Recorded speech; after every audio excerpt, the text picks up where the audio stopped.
Sejam todos bem-vindos ao estudo diário das Escrituras. Hoje eu vou mandar um forte abraço para uma pessoa que acompanha todos os dias a mensagem. Todo dia ela deixou uma mensagem aqui no YouTube. Eu sei que muitos de vocês fazem isso, tá bom?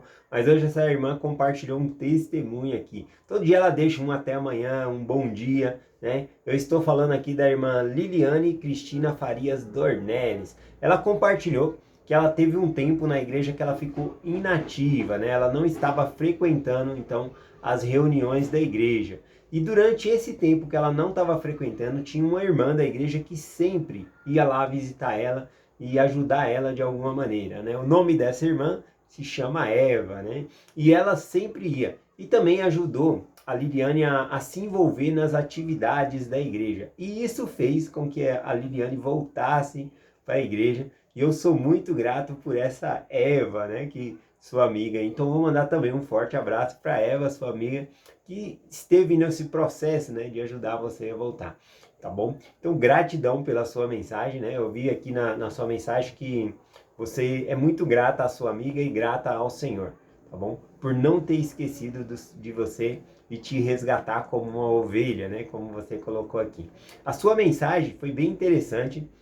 Teve até algumas repercussões aqui. Por exemplo, respondendo o seu comentário, a Marli Vieira Alves escreveu aqui, ó. Obrigado, irmã Liliane, por compartilhar conosco e mostrar a sua gratidão por sua amiga e irmã Eva. Nome bem sugestivo, né? E a outra aqui é deixa eu ver aqui, a Clara Martins. A Clara Martins aqui também disse, obrigado por sua dedicação ao Evangelho. Eu também agradeço aí, tá bom? Por você estar sempre conosco aqui estudando as Escrituras e o seu testemunho com certeza nos ajuda a fortalecer também, tá bom? E incentiva a gente a ser perseverante em ajudar outras pessoas a voltar, né, para o Evangelho também. Bom, vamos lá para a mensagem de hoje. Eu vou compartilhar com vocês aqui Lucas capítulo 5, a partir do versículo 33. Um pouquinho antes do 33 aqui, nós entendemos que os fariseus e escribas, eles fizeram uma crítica a Jesus Cristo porque ele estava comendo no meio dos publicanos e dos pecadores, tá bom? Logo depois desse episódio, então, tem o versículo 33 aqui, na qual eles fazem uma comparação, né, de alguns discípulos com os discípulos de Jesus Cristo, tá bom? Na verdade, eles fazem uma pergunta, mas não é uma pergunta sincera, é uma crítica, né, que ele está fazendo aqui, tá bom? Então vamos lá, os escribas e fariseus disseram assim, ó, e disseram então eles, por que jejuam os discípulos de João muitas vezes e fazem oração, como também os discípulos dos fariseus, porém os teus discípulos comem e bebem, né? Então ele fez uma crítica, né, que as outras pessoas que seguiam outros rabinos, outras pessoas ali, por exemplo, os discípulos dos fariseus, eles jejuavam. Na verdade, a escritura mostra aqui que os fariseus, eles jejuavam 2 vezes por semana. Muita coisa, né?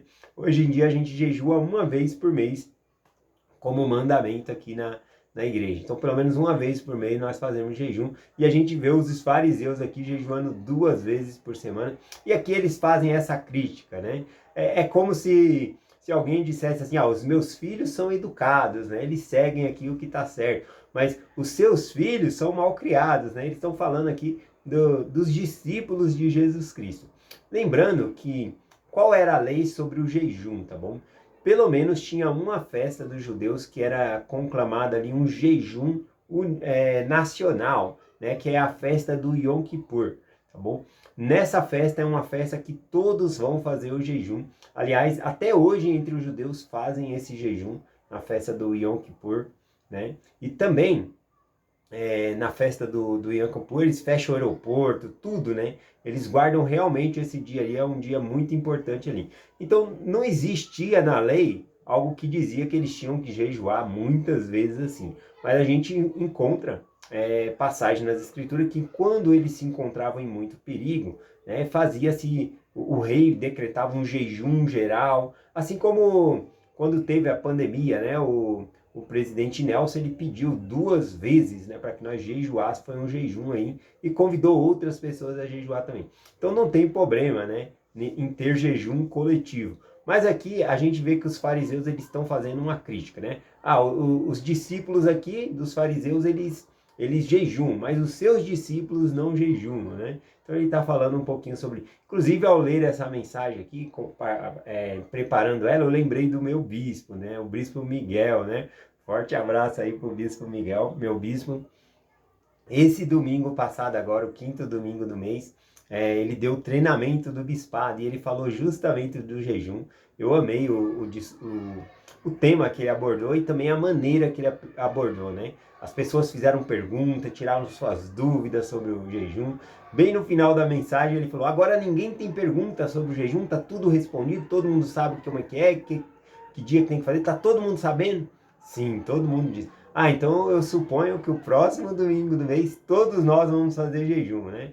Aí as pessoas se comprometeram a fazer esse jejum também no primeiro domingo do mês. Eu amei a mensagem, né, do bispo, né? Gratidão, bispo Miguel. Bom, também aqui a gente repara que os fariseus e os escribas eles estavam fazendo essa crítica porque eles não viam. Mas mais para frente a gente vai estudar aqui que Jesus Cristo, ele não é que ele não ensinava o jejum. Ele ensinava o jejum, mas não da forma que os fariseus faziam. Né? E oração não do jeito que eles faziam também. Como assim não do jeito? Ele falava que não era necessário orar nas praças, nas esquinas, para que os outros vissem. Então é óbvio que se Jesus Cristo está ensinando que tem que entrar no quarto, em segredo, orar ali, e não orar como essas pessoas que eram ali para ser vista pelo povo, que era para fazer a oração desse jeito. Então é óbvio que eles pensavam que os discípulos de Cristo não oravam, mas eles oravam sim, Cristo. O jejum é a mesma coisa. Jesus Cristo ele quebra essa tradição dizendo, nós como quando vamos jejuar, nós vamos lavar o nosso rosto, não temos que mostrar para as outras pessoas tristeza, né? Então ele mostra o caráter sagrado do jejum. Então por eles não verem isso, eles estão fazendo essa crítica dizendo ali que os discípulos de Jesus Cristo não jejuam. A resposta que Jesus Cristo dá aqui, ele diz o seguinte, né, versículo 34. Mas ele lhe disse, podeis vós fazer jejuar os filhos da boda enquanto o noivo está com ele? Aqui tem um texto, né, dos judeus dizendo que nessa festa que é das bodas, que significa festa de casamento, que inclusive dura uma semana ali com comida, nessa festa não se faz jejum, tá bom? Então ele está falando, olha, nós estamos na festa do casamento, na festa com o noivo. Quem é o noivo? O noivo é Cristo. Eles estão com o noivo aqui, eles não vão jejuar, eles estão com o noivo nesse momento, né? O Messias chegou, eu estou entre eles, né? Então é bem interessante essa abordagem aqui, né? Que não era para jejuar enquanto estava com o noivo ali. Porém, Jesus Cristo diz, versículo 35, dias virão, porém, que o noivo lhe será tirado, e então naqueles dias jejuarão. Bom, essa referência aqui que o noivo lhe será tirado é inclusive em nossos dias, porque está falando de Cristo na terra. Né? Aqui ele está falando sobre a morte dele, né? Ele estava com ele, mas seria tirado ele não estaria mais com os discípulos na terra, então a partir desse momento eles iriam jejuar também. Tá bom? Então, é disso que Cristo está falando aqui, tá bom? E nós devemos jejuar, né? Até a segunda vinda, porque Cristo não está conosco. Esse é um mandamento que devemos jejuar também. Bom, ele continuou contando aqui. Diz, e contou-lhe também uma parábola, né? Aqui ele vai falar uma parábola. Aqui está escrito parábola, né? Mas está mais como ditado entre eles, né? Como se fosse algo que era dito na época que é um aprendizado, tá bom? Então vamos lá. Ele vai ensinar duas coisas aqui. Versículo 36 diz assim, ó. E contou-lhes também uma parábola. Ninguém põe remendo de pano novo em vestido velho. De outra forma, o novo romperá o velho, e o remendo novo não condiz com o velho. Aqui quando diz que o remendo novo não condiz com o velho, é que se você tem uma roupa rasgada, e você vai pegar um tecido novo e pôr no velho, no vestido velho, o contraste vai ficar muito fora, né? Então não combina. Aquele tecido não combina com o outro, vai ficar feio. Então ele fala que não combina. Essa aqui é uma questão muito interessante, ele vai falar o mesmo termo aqui embaixo, mas aqui o que significa, né? Aqui ele está falando da roupa nova. Eu vou ler o versículo seguinte, que aí eu já explico de uma vez aqui por conta do tempo, né? É a mesma coisa que ele vai dizer aqui, ó. No versículo 37 diz assim, ó: ninguém põe vinho novo em odres velhos. De outra maneira, o vinho novo romperá os odres, e entornar-se-á o vinho, e os odres estragar-se-ão. Mas vinho novo deve ser posto em odres novos, e ambos juntamente se conservarão. E aí ele finaliza aqui no 39, né? Deixa eu explicar pelo menos esses outros dois do odre aqui. O que é o odre? O odre, ele é uma pele de animal, né? Geralmente de cabra ali, que é costurado. E aí dentro dessa pele de cabra ali, né? Desse odre, é colocado ali o vinho novo. O que é o vinho novo, né? O vinho novo é o suco da uva, tá bom? O suco da uva sem fermentar. Mas quando você coloca dentro do odres o suco da uva e também algumas cascas de uva ali, ele vai fermentar. E isso vai fazer com que aquele vinho novo, né, que é sem álcool, ele vai se tornar um vinho alcoólico, tá bom? Então ele fala que vinho novo se põe em odres novos. Por quê? Porque nessa parte do vinho, né, do suco de uva, ele se tornar um vinho ali, há uma fermentação dentro dele, uma fermentação natural com a casca da uva. Inclusive sai gases, né? E vai expandindo ali o couro do animal. E isso também há um desgaste no couro do animal, de maneira que vai ficando mais fininho ali a pele do animal, tá bom? E aí então, com o passar do tempo, aquele vinho tá pronto, né? Eles tiram e servem aquele vinho ali, tá bom? Mas aqui Cristo está falando, não se usa vinho novo em odres velhos, ou seja, esse odres que já foi usado, se deitasse novamente um vinho novo ali para fazer o mesmo processo de fermentação para virar um outro vinho, né? Como ele já sofreu o primeiro desgaste, ele ia sofrer um segundo desgaste dessa vez e ia fazer um buraco. E aí o vinho novo ia entornar-se e assim ia estragar tanto o vinho como o odres também seria estragado, tá bom? Então tem essa questão aqui. Então ele falou, vinho novo tem que deitar em odres novos, tá bom? A outra parte aqui, né, que ele falou foi da roupa, né? A rotura na roupa, ou seja, um buraco, um rasgo na roupa, você não pode pegar um tecido novo e costurar em cima do tecido velho. Por quê? Porque ele falou que o tecido novo vai fazer um buraco maior ainda no tecido velho. Deixa eu explicar um pouquinho isso, né? Antigamente, hoje em dia os tecidos não estão tão assim, né? Mas antigamente a gente comprava camiseta e aí já comprava um número um pouquinho maior, porque na primeira lavada o tecido encolhia, ele dava uma puxada, né? Encolhia um pouco a camisa ali, tá bom? E aí o que acontecia? Se você pegar um tecido novo e costurar numa roupa velha, na primeira lavada que der, o tecido novo ele vai se contrair, vai puxar a costura e vai fazer um buraco maior ainda na roupa velha. O que Jesus Cristo está ensinando aqui, né? Ele está falando que o que ele está trazendo, essa mensagem que ele está trazendo aqui, é um vinho novo, é uma roupa nova, né? E que a roupa nova não pode costurar na roupa velha, porque faz um buraco, não dá, não consegue ser compatível, né? A mensagem de Cristo não cabia neles. Era o mesmo evangelho? Bom, eles tinham a mesma lei, a lei de Moisés, guardavam a lei de Moisés, tudo, mas ao passar do tempo, a religião se corrompeu. Tanto que Cristo ele não veio consertar o judaísmo. Ele foi lá e organizou a sua própria igreja. Nós lemos lá em Mateus 16, né? E sob esta pedra edificarei a minha igreja. Né? Então Cristo sim, ele organizou a sua igreja, chamou 12 apóstolos, mesmo depois da sua morte e ressurreição, ele continuou a guiar a sua igreja por meio de revelação. Então ele instituiu a igreja dele, não consertou o judaísmo ali, tá bom? E eu decidi compartilhar aqui por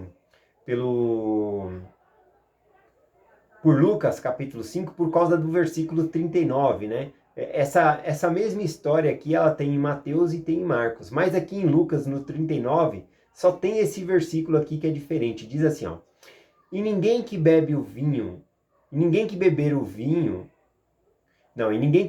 velho quer logo o novo, porque diz, melhor é o velho. Então está falando daquelas pessoas que já havia experimentado o judaísmo antigo, a antiga religião, quando vê o novo evangelho de Cristo ali, né? Aí eles falam, não, o velho é melhor. E assim também é atualmente, né? As pessoas falam assim, não, eu já tenho minha religião, já sou acostumado com ela, não quer saber, né, de orar, de perguntar a Deus se uma religião é lhe apresentada ali. Porque logo diz, né, eu nasci assim, vou morrer assim, e assim por diante. E não é assim que funciona. Eu posso até fazer uma alusão sobre isso, né, com a nossa época, por exemplo, Joseph Smith.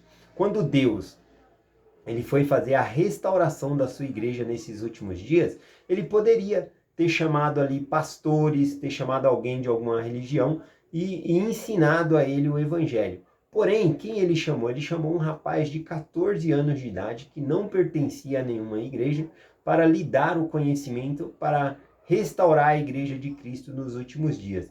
Ou seja, vinho novo tem que ser colocado em odres novos, né? Se ele tivesse dado esse conhecimento a uma pessoa que já tinha achava que sabia de todas as coisas, a pessoa ia pensar, não é assim, né? Não iria perguntar todas as coisas ao Senhor. Então é muito importante essa analogia aqui. Bom, é essa mensagem que eu compartilho com vocês hoje, tá bom? Lembrando que, igual Cristo falou aqui, né? Aquele que bebe o velho, né, vai dizer, não, o velho é melhor do que o novo, não vai querer experimentar o novo às vezes aqui, tá bom? E também, na frase aqui, né, ele diz que as pessoas que dizem que o velho é melhor. Cristo não está dizendo que o velho é melhor, tá bom?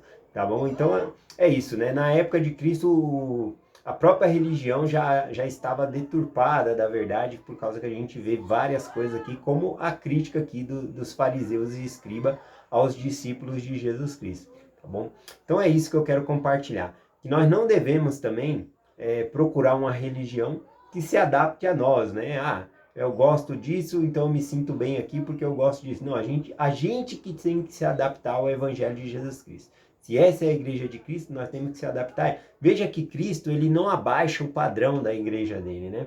Por exemplo, lá em João, se eu acredito, João capítulo 6, quando Cristo ensina ali sobre o sacramento, sobre comer sobre que ele é o pão da vida, né? Muitos acharam duro aquele discurso e foram embora, né? E aí ele volta-se para os seus discípulos e pergunta, quereis vós também ir embora? Né?